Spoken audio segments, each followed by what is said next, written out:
నమస్కారం వార్తలకు స్వాగతం ముందుగా ముఖ్యాంశాలు తెనాలిలో పోలీసుల దాడిలో గాయపడిన కుటుంబాన్ని పరామర్శించిన మాజీ ముఖ్యమంత్రి జగన్ అండగా ఉంటామని హామీ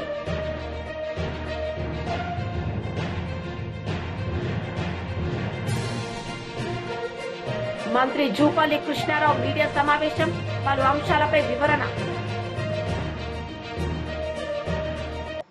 తెనాలిలో పోలీసుల దాడిలో గాయపడిన కుటుంబాన్ని మాజీ సీఎం జగన్ పరామర్శించారు. ఈ సందర్భంగా మీడియాతో మాట్లాడారు. సిఐతో పాటు తెనాలి 2 టౌన్ సిఐతో పాటు పక్కనే ఉన్న మరో పోలీస్ స్టేషన్ సిఐ కూడా వీళ్ళను కొట్టిన వారిలో వీళ్ళిద్దరూ ఉన్నారు. దీనికి సంబంధించి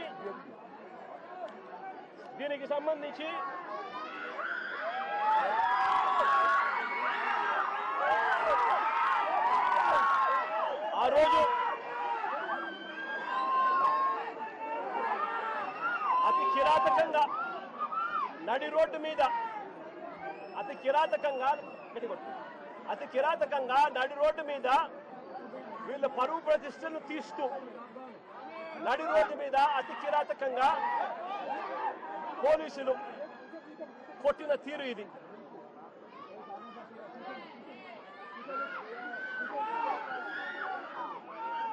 కాళ్ళకు తగిన బొబ్బలు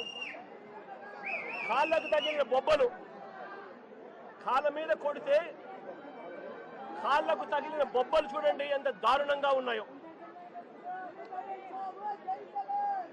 ఇది జరిగిన తర్వాత మళ్ళీ స్టేషన్కి తీసుకెళ్లి మళ్ళీ 27వ తారీఖున అంటే మరుసటి రోజు మళ్ళీ ఐతానగర్ లింగారం సెంటర్లో అంటే ఇంకొక రోడ్డు సెంటర్లోకి మళ్ళీ 2వ రోడ్ సెంటర్లోకి మళ్ళీ తీసుకెళ్లి పట్ట పగలే మళ్ళీ రోడ్డు మీద రెండోసారి కొట్టారు. రోడ్డు మీద మళ్ళీ రెండోసారి అతి కిరాతకంగా కొట్టారు. కొట్టడమే కాకుండా 3 రోజుల నుంచి వీళ్ళు స్టేషన్లోనే ఉంటారు, వీళ్ళ పోలీసులు అదుపులోనే ఉంటారు. 25వ తారీఖున తీసుకొచ్చారు, 26వ తారీఖున వాళ్ళ దగ్గరే పెట్టుకున్నారు, 26వ తారీఖున రోడ్డు మీద కొట్టారు, రాత్రంతా వాళ్ళ దగ్గరే పెట్టుకున్నారు, 27వ తారీఖున మళ్ళీ ఇంకో రోడ్డు దగ్గరికి తీసుకొచ్చారు. అంటే 3 రోజులు వాళ్ళ అధీనంలోనే ఉన్నప్పుడు వీళ్ళు నడు రోడ్డు మీదకి తీసుకొచ్చి విక్టర్ జోబీలో అంటే జూనియర్ అడ్వకేట్ జోబీలో ఒక కత్తి వీళ్ళే పెట్టి ఇద్దరు విఆర్ఓలను అక్కడికి పిలిచి మారణాయుధం విక్టర్ జోబీలో ఉన్నట్టుగా పంచనామా రాసుకున్నారు. నేను అడుగుతా ఉన్నా, 3 రోజులు మీరు స్టేషన్లో పెట్టుకున్నారు, 25, 26 మీ దగ్గరే పెట్టుకున్న వ్యక్తిని 27వ తారీఖున రోడ్డు మీదకి మళ్ళీ 2వ సెంటర్లోకి తీసుకొని వచ్చి అక్కడ విక్టర్ జోబీలో కత్తి ఉంది అని చెప్పి విఆర్ఓలను అక్కడికి పిలిపించి విక్టర్ జోబీలో నుంచి కత్తి తీయించి విక్టర్ దగ్గర మారణాయుధం ఉందని పంచనామా రాయించారు. మరుసటి రోజు అంటే అక్కడ కూడా కొట్టడం జరిగింది. ఆ తర్వాత మరుసటి రోజు అంటే ఏప్రిల్ 28వ తారీఖున కోర్టులో హాజరుపరిచారు. కోర్టులో వీళ్ళు హాజరుపరచడానికి మునుపు వీళ్ళు డాక్టర్ దగ్గరికి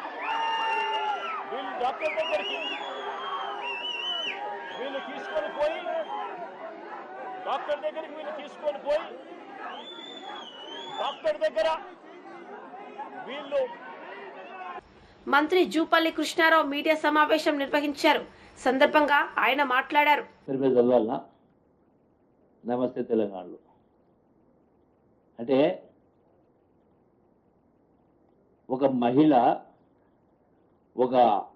ఈ మిస్ వరల్డ్లో పాల్గొన్నటువంటి ఒక మహిళకు చెంపుతో కాళ్ళు కడుతున్నాడు కనపడతా ఉంది.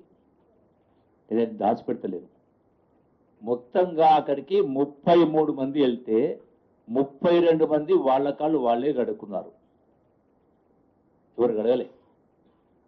ఒక ఆమెకు చెంపిచ్చింది ఈమె, ఆ మహిళా సంఘంలో ఉంటే చిన్న ఎవరో మహిళ చెంపిస్తే ఆమెకేం అర్థం కాక చూస్తూ ఉన్న సందర్భంలో, అంటే కొందరు తెలియదు కూడా, అంటే మన సంప్రదాయ సంస్థ తెలియదు. అప్పుడు ఆ టైంలో అక్కడ ఉన్న మహిళ చెంబుతో కాళ్ళు కడిగింది. అంటే ఇది ఒక సంఘటన. ఇదేదో మొత్తం టోటల్గా తెలంగాణ సంస్కృతిని మొత్తం తాకట్టు పెట్టిండ్రు, కాళ్ళు కడిగిండ్రు అనేటువంటి మాట మాట్లాడితే ఈ అంశాలు చూపించి మరి గొప్పగా చదువుతున్నటువంటి ఐఏఎస్ అధికారి కేసీఆర్ కాళ్ళు కడిగినప్పుడు కాళ్ళు కడగమని చెప్పిండా కేసీఆర్ వెంకటరామరెడ్డికి? ఒక ఐఏఎస్ ఆఫీసరు, రాష్ట్ర ప్రభుత్వ ఉన్నతాధికారి కేసీఆర్ కాళ్ళు కడిగినప్పుడు చెప్పిండా కేసీఆర్ కాళ్ళు కడగమని? రాష్ట్ర ప్రభుత్వం చెప్పిందా? ఆమెకేమో తెలియక, ఈమెనేమో ఓ మహిళ అమాయకత్వం. గ్రామాలకు వెళ్ళినప్పుడు మేము ఎన్నోసార్లు చూసాం. మేము వాళ్ళని ఓదారుస్తూ ఉంటే చాలా సందర్భాల్లో కొందరు వచ్చి బలవంతంగా కాలు మొక్కే కార్యం చేస్తారు. అంటే అది అమాయకత్వం కావచ్చు, తెలియంతనమో, పేదరికమో, వ్యవహారం కింద తెలియకనో. దీన్ని పట్టుకొని ఇది ఇంత గొప్పగా ఘనంగా నిర్వహించినటువంటి యొక్క కార్యక్రమాన్ని ఏ విధంగా ప్రజలలో పలుసన చేయాలనే ప్రయత్నంలో బాగా చేసేది కాకుంటే ఇంత దుర్మార్గంగా మాట్లాడతారా? అసలు మీరు మనుషులేనా? ఇదే తమిళనాడులో చాలా సందర్భాల్లో రాష్ట్ర ప్రగతి కోసం అన్ని పార్టీలు ఒకటే చేసే కార్యక్రమం చేస్తారు, సహకరిస్తారు. ఇంత గొప్పగా ఎన్నో రాష్ట్రాలు పోటీ పడ్డాయి ఈ యొక్క ఈవెంట్ను నిర్వహించడం కోసం, ఎన్నో దేశాలు పోటీ పడ్డాయి. అటువంటిది మన రాష్ట్రానికి వచ్చినప్పుడు ఎందుకోసం? ఇది తెలంగాణ టూరిజం ప్రమోషన్ కోసం, తెలంగాణ టూరిజం ప్రమోషన్ కోసం చేసే కార్యక్రమం. ఇలా ప్రపంచాన్ని ఇక్కడ రప్పించి అతి తక్కువ అసలు ఖర్చు లేకుండా చేసినప్పుడు మరి వీళ్ళు ఏ విధంగా విమర్శిస్తూ ఉన్నారో నేను వీళ్ళని ప్రశ్నిస్తూ ఉన్నా. బీఆర్ఎస్ నాయకుల్ని, మాట్లాడిన వాళ్ళను. 2016-17 సంవత్సరంలో ఈ టూరిజం ప్రమోషన్ కోసం 27,84,00,000 ఖర్చు పెట్టింది. ఒక సంవత్సరము టూరిజం ప్రమోషన్ కోసం బీఆర్ఎస్ ప్రభుత్వంలో 27,84,00,000 టూరిజం ప్రమోషన్ కోసం ఇతర దేశాలకు పోయి కావచ్చు, టూరిజం దానికి సంబంధించి 2000. ఎమ్మెల్యే పొలిట్ బ్యూరో సభ్యులు నక్క ఆనంద్ బాబు మీడియా సమావేశం నిర్వహించారు. ఈ సందర్భంగా ఆయన మాట్లాడారు. వాళ్ళ తర్వాత మొత్తం ఏళ్లన్నీ కూడా తాడేపల్లి ప్యాలెస్ వైపు చూపిస్తా ఉన్నాయి. ఈ అంశం పెద్ద చర్చనీయాంశంగా ఉంది రాష్ట్రంలో. ఇటువంటి అంశాల నుంచి పక్కదారి పట్టించడం కోసం ఇలాంటి చౌకబారు పనులు చేస్తా ఉన్నాడు. లేకపోతే ఒక రౌడీ షీటర్లు పోలీసుల మీద హత్యాయత్నం చేసి వారేదో కొట్టారని చెప్పి నానా యాగి చేసి ఆ తెనాలి వెళ్ళి అది ఏదో నేరాలు ఘోరాలు జరిగిపోయినట్టుగా మాట్లాడి వాళ్ళని సమర్థిస్తా. ఆ రౌడీ షీటర్లు గంజాయి బ్యాచ్ ఎవడైతే ఉన్నాడో వాడు ఏదో గంజాయి అమ్మడం నేరం కాదు, ఆడపిల్లను గొడవ చేయటం నేరం కాదు అన్నట్టుగా ఉంది ఇతను చేసేది. వీళ్ళేదో ఒలింపిక్స్లో మెడల్ సాధించడం పోయినట్టు పొగుడుతున్నాడు వాళ్ళ గురించి. ఆయన చదువుకున్నాడు, వాళ్ళ అక్క ఇది చదివింది, వాడు చెల్లి చదివిందని. చదువుకోవచ్చు కానీ సంస్కారం కావాలి, చదువు కాదు. వాళ్ళు చేస్తున్న పనులేంది? వాళ్ళు ఇచ్చిన కేసుకే. బీఆర్ఎస్ పార్టీ మహిళా మీడియా సమావేశం నిర్వహించారు. సందర్భంగా ఆమె మాట్లాడారు. పోయి ఎంజాయ్ చేసారు, 200 కోట్ల ఖర్చు పెట్టి. మరి అందాల పోటీలు 70 సంవత్సరాల కాలంలో ఎవ్వరు కూడా ఆ పోటీలు జరుగుతున్నటువంటి క్రమంలో ఒక్కరు కూడా బయటకు పోలే. కానీ ఇవాళ మన దగ్గర జరిగినటువంటి ఈ అందాల పోటీల నుంచి మధ్యలోనే ఒక మహిళ పోయింది. అంటే మధ్యలోనే పోయింది అని అంటే ఆమె ఈ స్థాయికి రావడానికి అంటే అందాల ఒక అందంగా ఉంటేనే ఈ పోటీలలో పాల్గొన్నారు. వాళ్ళకు చాలా నైపుణ్యత ఉంటుంది. వివిధ పోటీలలో వాళ్ళు గెలిచి ఈ స్థాయికి వచ్చినటువంటి మహిళలు వాళ్ళు. ఆ మహిళ మధ్యలోనే పోయిందంటే ఎందుకు పోయింది? అంటే వీళ్ళు అనుసరించినటువంటి తీరు, వీళ్ళు ఆ మహిళలతోటి ప్రవర్తించినటువంటి తీరు, వాళ్ళ అవమానపరిచినటువంటి పద్ధతులు ఏవైతే ఉన్నాయో, వాళ్ళు ఇక్కడ వాళ్ళను ఒక మనుషులుగా కాకుండా ఒక డ్యాన్సర్లుగానో, ఒక వేషాలలాగానో, అంటే ఒక డ్యాన్సులు చేసే మనుషులుగా చిత్రీకరించి చూసి ఒక బొమ్మల్లాగా ఆడిపియాలన్నటువంటి ఒక ఆలోచనతోటి ఎక్కడి పడితే అక్కడికి తీసుకెళ్ళడం, గంటలు నిలబెట్టడం, ఇవన్నీ చూసి ఆమె మధ్యలో వెళ్ళిపోయినటువంటి మహిళ ఆమె ఆవేదన అక్కడికి చెప్పుకుంటే, ఈ చామాల కిరణ్ రెడ్డి గారు ఏం మాట్లాడుతున్నాడు? ఆయన మతి ఉన్నదా? ఆయనకు అసలు మతి భ్రమించిందా? ఏం మనిషి అసలు?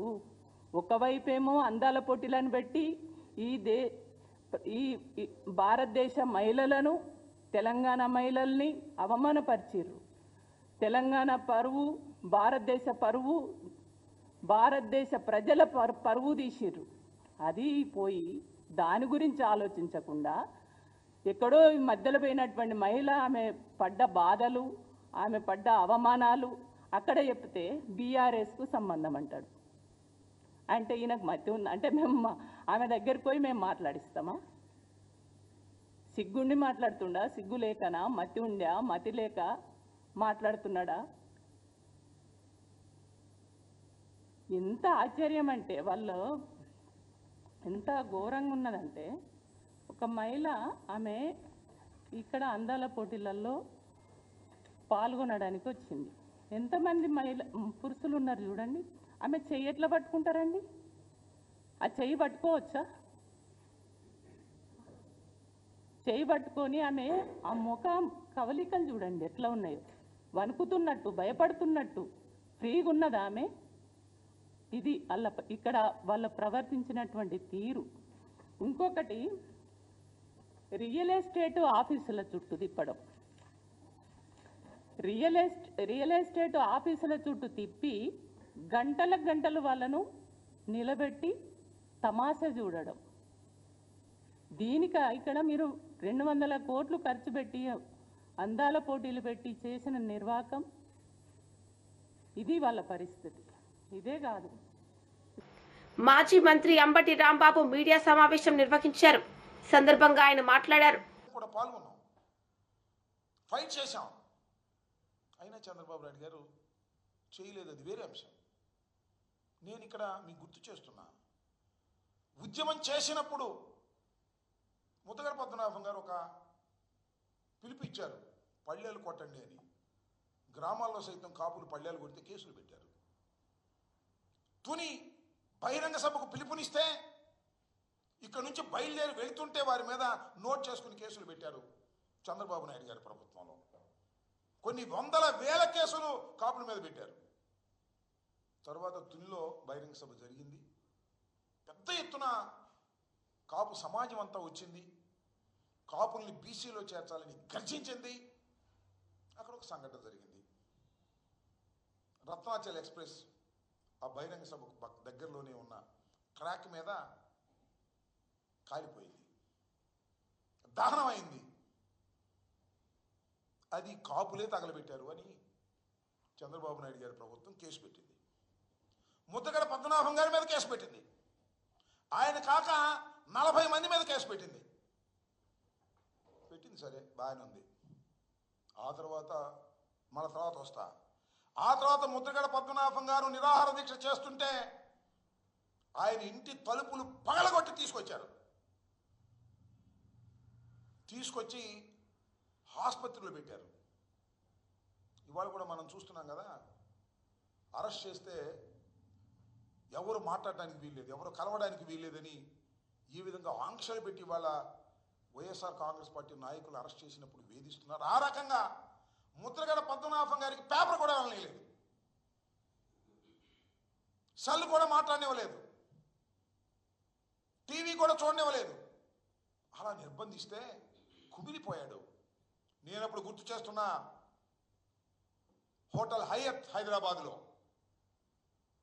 ముద్రగడ పద్మనాభం గారిని ఇలా చేయడం తప్పు అని దాసరి నారాయణరావు గారు, చిరంజీవి గారు, దాసనారాయణరావు గారు చనిపోయి ఉన్నారు, చిరంజీవి గారు, బొత్స సత్యనారాయణ గారు, రామచంద్రయ్య గారు ఇవాళ టీడీపీలో ఉన్నాడు, రామచంద్రయ్య గారు, తోట చంద్రశేఖర్ గారు, కాపులకు సంబంధించి ఇంకా చాలామంది ఉన్నారు, పేర్లు నాకైతే గుర్తు రావడం లేదు. కానీ మేమందరం కలిసి సమావేశమై బయటకు వచ్చిన తర్వాత చిరంజీవి గారును మన దాసనారాయణ గారు ఒకే ఒక్క మాట చెప్పాడు, వంగవీటి మోహన్ రంగారావు గారిని కోల్పోయాం, కానీ ముద్రగడ పద్మనాభం గారిని కోల్పోవడానికి మేము సిద్ధంగా లేవు, ఖబర్దార్ అని వార్నింగ్ ఇచ్చారు. చిరంజీవి గారు, దాసనారాయణరావు గారు కూడా ఇద్దరు కలిసి ఇచ్చారు.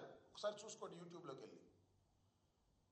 ఆ తర్వాత ముద్రగడ పద్మనాభం గారిని స్లోగా వదిలేశారు. ముద్రగడ పద్మనాభం గారిని తీసుకొచ్చేటప్పుడు వాళ్ళ భార్యని ఇష్టం వచ్చినట్టు తిట్టారు, కొడుకుని ఇష్టం వచ్చినట్టు కొట్టారు. ఎందుకు ఈ కక్ష నాకు అర్థం కాలేదు. సరే అయింది, తుల్లో దహనం జరిగింది, రైల్వే కోర్టు విచారణ చేసింది, సాక్షులు విచారించింది, నేరం రుజువు కాలేదు అని 40 మంది కేసు కొట్టేసింది. ఆ రోజునే ఈనాడులో కూడా కేసు కొట్టేసినప్పుడు కూడా చాలా వ్యంగ్యంగా, చాలా కక్షగా ఐటెం వేశారు. ఆ రోజునే నేను చెప్పాను, ఎందుకు మీ కడుపు మంట రామోజీరావు గారు, కేసు కొట్టేస్తే రుజువు కాకపోతే అని. ఇవాళ మళ్ళీ ఈ జీవో రిలీజ్ చేసి మళ్ళీ దీన్ని తోడి ఎవరి మీద కక్ష తీసుకోవాలని, ముద్రగడ పద్మనాభం గారి మీద కక్ష తీసుకోవాలన్నా? ముద్రగడ పద్మనాభం గారు ఒక్కడు కాదని మనం చేస్తున్నా. కాపు ఉద్యమానికి నాయకత్వం వహించినటువంటి వ్యక్తి ముద్రగడ పద్మనాభం గారు. కేంద్ర మంత్రి కిషన్ రెడ్డి మీడియా సమావేశం నిర్వహించారు. సందర్భంగా ఆయన మాట్లాడారు. ఇబ్బంది పడతా ఉన్నారు, అధికారులు స్టాక్ లేదు, లేక డబ్బులు లేవు, కాబట్టి నిధులు ఎట్లు టెండర్ వేసాము, ఇంకా టెండర్ ఓపెన్ కాలేదు, సప్లై కాలేదు, ఇట్లా 6-7 నెలల నుంచి ఈ రకంగానే మాట మారుస్తున్నారు తప్ప వీధి లైట్ల సరఫరా లేదు. ఆ విషయం కూడా ఈరోజు బెంగళూరు నగర్ కాలనీలో వాళ్ళు చెప్పడం జరిగింది. 70-80% ఇక్కడ వీధి లైట్లు వెలగడం లేదని చెప్పడం జరిగింది. కాబట్టి నేను ప్రభుత్వాన్ని, కమిషనర్ గారిని, అదేవిధంగా చీఫ్ సెక్రటరీని కోరుతా ఉన్నాను, వెంటనే ఈ విషయం పైన దృష్టి కేంద్రీకరించి మౌలిక వసతులు ఏవైతున్నాయో వాటిని కల్పించేటువంటి ప్రయత్నించాలి. హైదరాబాద్ లాంటి నగరము, దీన్ని మనం కాపాడుకోవాల్సినటువంటి అవసరం ఉంది. ఒకసారి మనకు నగరానికి చెడు పేరు వస్తే ఇక్కడ పెట్టుబడులు తగ్గుతాయి, మరి టూరిజం తగ్గుతుంది. కాబట్టి ఆ వాతావరణం రాకుండా హైదరాబాద్ను కాపాడుకోవాల్సినటువంటి అవసరం ఉందని గతంలో కూడా నేను చెప్పాను. ఎంతసేపు మనం హైటెక్ సిటీ అంటే హైదరాబాద్ అనుకుంటున్నారు. హైటెక్ సిటీ ఒకటే హైదరాబాద్ కాదు. హైదరాబాద్ అంటే బస్తీలు, ఓల్డ్ సిటీ. హైదరాబాద్ అంటే అంబర్పేట, లేకపోతే ఖైరతాబాద్, జూబ్లీ హిల్స్, ఈ యొక్క అమీర్పేట, ఈ గౌలిగూడ, చార్మినార్, ఈ ప్రాంతాల్లో మౌలిక వసతులు కల్పించి ఇక్కడ ఏ రకమైన ఇబ్బందులు లేకుండా చూసినట్లయితేనే హైదరాబాద్ అభివృద్ధి చెందినట్టు లెక్క మనకు. కాబట్టి హైదరాబాద్ హైటెక్స్ చూపించి హైదరాబాద్ బాగా అభివృద్ధి చెందింది అనుకుంటే అది పొరపాటు అనే విషయాన్ని నేను. AP biodiversity chairman Neelaiah Palem Vijay Kumar media సమావేశం నిర్వహించారు. సందర్భంగా ఆయన మాట్లాడారు. పరిపాలనలో స్థిరమైన గవర్నెన్స్ ఇచ్చేదానికి కట్టుబడి ఉన్నాము. ఆర్థిక పరిపాలన ఇచ్చే మంచి ప్రభుత్వం అది. ఖచ్చితంగా తప్పులుంటే సరిదిద్దుకుంటాము, కరెక్ట్ ఉంటే ఇది కాదు మీరు చెప్పింది తప్పు అని ఖచ్చితంగా గర్వంగా మీకు చెప్తాం. నిన్న మీరు ఒక బేసిక్గా 4 ట్వీట్లు వేశారు, చాలా ఉన్నాయి. దాంట్లో బేసిక్గా ఉంటే గవర్నమెంట్ యొక్క అప్పులు జిఎస్డిపి కంటే ఎక్కువైపోయినాయి ఇన్ పర్సెంటేజ్ టర్మ్స్ అని. మీకు ఎవరు రాయించారో ఆ పాత సోమయాజుల కొడుకు ఇంకా ఉన్నారో, లాస్ట్ టైం ఏదో మీరు ఆయన స్పెషల్ సెక్రటరీ ఫైనాన్స్ అంటూ పెట్టుకో ఉన్నారు, ఆయనే మాట్లాడుతుంటారు, మీకు ఆపోజిట్గా కూర్చొని కాగితాలు అందిస్తూ ఉంటారు. ఆయనే ఇచ్చారో తెలియదు. కానీ అదేవిధంగా జిఎస్డిపి పర్సంటేజ్ రెవెన్యూ డెఫిసిట్ ప్రకారం ఎక్కువైంది. సో తీసుకున్న అప్పులు క్యాపిటల్ ఎక్స్పెండిచర్కి వాళ్ళలేదు. అదేవిధంగా ఫిజికల్ డెఫిసిట్ జిఎస్డిపిలో ఎక్కువైంది. సో ఈ 4 మీరు ఇచ్చిన మేజర్ అభియోగాలు అంటారు, ఏమంటారు చెప్పండి.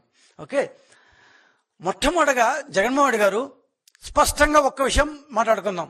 స్టేట్ ఓన్ ఇన్కమ్ అంటే రాష్ట్రం సొంతగా సంపాదించుకున్న ఇన్కమ్.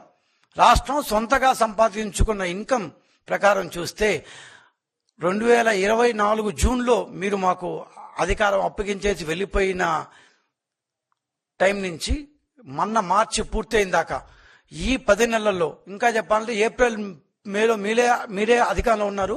ఆ 2 నెలలు కూడా వేసుకుంటే మేము దాదాపు మీకంటే 10,000 కోట్ల రూపాయలు ఎక్కువ సంపాదించాం. 10,000 కోట్ల రూపాయలు మీకంటే ఎక్కువ సంపాదించాం. You can check. మీరు ఇచ్చిన క్యాగ్ రిపోర్ట్లో మీరు చెక్ చేసుకోవచ్చు. స్టేట్ ఓన్ ఇన్కమ్ లో ఏమేమి వస్తాయంటే బహుశా మీరు ఆయన రాయిచ్చుంటారు, మీరు పెద్ద చూసుంటారా అవన్నీ. ట్యాక్స్ రెవెన్యూలు ఏమొస్తుంటే జిఎస్టీలు వస్తాయి, stamps, land revenue, sales tax, excise, state share of union taxes, ఇవన్నీ రాష్ట్ర సొంత ఆదాయంలో వస్తాయి. ఇది మీరున్న 23-24 మార్చి దాకా మీరున్న టైంకి 131,632 కోట్లు, 131,632 కోట్లు. ఈ 12 నెలల్లో మేము ఉన్నది యాక్చువల్ 10 నెలలే, మీరున్న 2 నెలలు కూడా ఇంకేం చేయలేం కదా, అక్కడ ఏమి ఇన్కమ్ లేకపోయినా తీసుకోవాల్సి వచ్చింది మాకు. 141,515 కోట్లు అంటే దాదాపు 10,000, దాదాపు కాదు కరెక్ట్ గా 10,000 కోట్ల రూపాయలు మీకంటే ఎక్కువ సంపాదించాం. ఏ బేసిస్ మీద మా ఆర్థిక నిర్వహణ బాగాలేదంటున్నారు మాకు అర్థమే కావట్లేదు. మీరు ఒక్కసారి మీరు ఇచ్చిన క్యాగ్ రిపోర్ట్లు ఒక్కసారి క్యాగ్ రిపోర్ట్ను చూసుకోండి దయచేసి. ఆ సోమయాజులు గారి కొడుకు ఇచ్చింది ఇష్టం వచ్చిన చదివేయకండి, దాన్ని బేస్ చేసుకొని రాయకండి. మీకేమన్నా తెలిస్తే అర్థమైతే నిజంగా ఆర్థిక నిపుణులు ఎవరు ఉంటే వాళ్ళని సంప్రదించి రాయండి. మీకంటే గత సంవత్సరంతో పోలిస్తే మేము వచ్చిన 10 నెలల్లో మేము 10,000 కోట్ల రూపాయల అదనపు ఆదాయం సంపాదించింది వాస్తవం. From 1,31,000 change crores to we have come to 1,41,000 change crores. ఇది వాస్తవం. అప్పులు మీరు మీ యొక్క లాస్ట్ సంవత్సరంలో 61,789 కోట్ల రూపాయలు అప్పులు చేశారు. మేము అధికారంకి వచ్చిన 10 నెలలు, ఆ 2 నెలలు కూడా ఆర్థిక సంవత్సరంలోకి వస్తుంది కాబట్టి లాస్ట్ ఏప్రిల్ మే తప్పదు కాబట్టి మొత్తం అప్పు మేము చేసింది 81,615 కోట్లు. 81 అంటే మీకంటే 20,000 కోట్లు అప్పు చేశామని గర్వంగా చెప్పారు. మీరు ఏదో కనిపెట్టేటట్టు కొండందో ఏదో కనిపెట్టినట్టు చెప్పారు. మర్చిపోయింది ఏంటంటే మీరు ఏప్రిల్ మే నెల ఆఫ్ 2024 అంటే అధికారం చివరి 2 నెలల్లో మీరు 22,000 కోట్ల రూపాయలు అప్పులు చేశారు.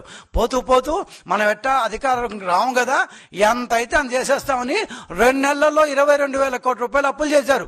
ఆ 22,000 కోట్లు మా దాంట్లో నుంచి తీసేస్తే ఈసారి మీకంటే అప్పులు తక్కువ ఉన్నాయి. 81,000 క్రోర్స్ తీశారు అప్పుల్లో. మీరు పోతూ 2 నెలల్లో చేసిన 22,000 కోట్ల రూపాయలు అప్పులు తీసి బీజేపీ లీడర్ మీడియా సమావేశం నిర్వహించారు. సందర్భంగా ఆయన మాట్లాడారు. ఒకసారి ఓ నార్త్ పోతుంది, ఒకటి ఈస్ట్కి పోతుంది, వెస్ట్కి పోతుంది.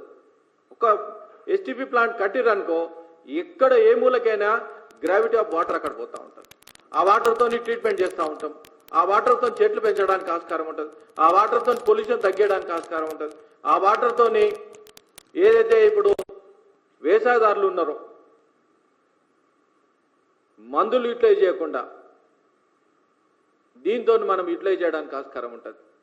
అందరూ ప్రతి ఒక్కరు యూటిలైజేషన్ చేసుకొని యూటిలైజేషన్ సర్టిఫికేట్ ఇస్తే కనీసం యూటిలైజేషన్ సర్టిఫికేట్ ఇవ్వకుండా కూడా వీళ్ళు ఉన్నారు.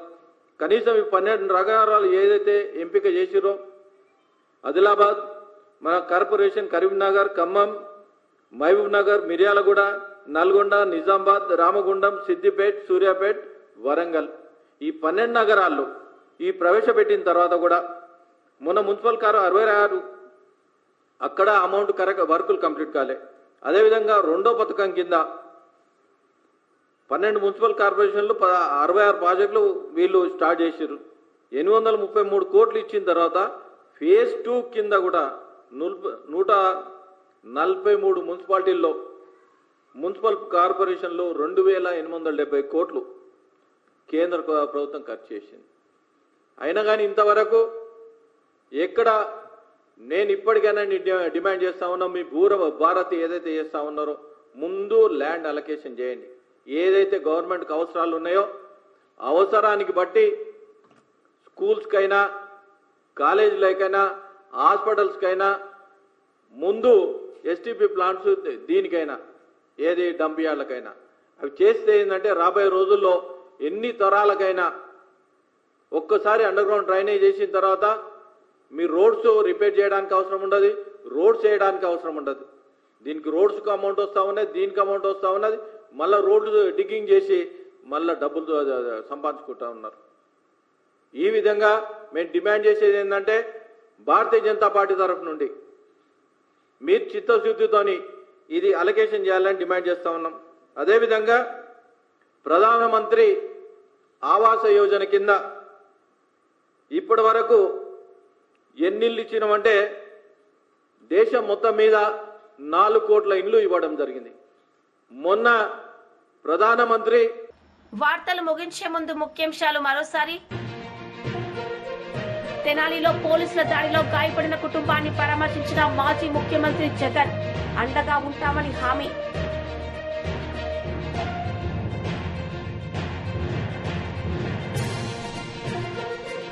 మంత్రి జూపల్లి కృష్ణారావు మీడియా సమావేశం, పలు అంశాలపై వివరణ. ఈ వార్తలు ఇంతటితో సమాప్తం. తిరిగి ప్రసారమయ్యే వార్తల్లో మళ్ళీ కలుద్దాం. అంతవరకు సెలవు. నమస్తే.